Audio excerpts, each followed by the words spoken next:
Kinsa may magtuo nga ang toilet bowl mapuslan pa kon mga guba na. Inay ilabay gihimo kining tamtanan og nahimo usab nga dekorasyon. Ang report ni Femery Dumabo. Kining mga Inidoro urinal bowl mo'y musugat nimo sa pagsud sa entrance sa usa ka universidad sa Dakbayan sa Sugbo. Apan wa kini sa comfort room kay nangaguba naman. Oops, naaday mo diha. Gatuo mo nagamit ko sa toilet bowl wala. Ako rang gi-check ang iyahang kalig-on kay matud pa man gilabay na ni siya nga toilet bowl. Apan gikuha ni siya ni Kuya Dondon kay gihimo niyang usa sa mga kaang.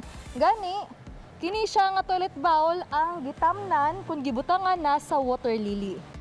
Nagsilbi na kining mga kaang nga gitamnan. Nagpasiugda niini si Dondon Body, driver sa usa ka sibyaanan, kinsa mahiligon na og pananom. Nakakita siyag pamaagi kay mas mahal man ang kaang. So nakita na kong Inidoro. So nangutan ako sa gwardiya kung magamit ba ang Inidoro kung gamiton ba. Nga nang gwardiya nga gibutang naman na diha sa basurahan. So ilabay na na.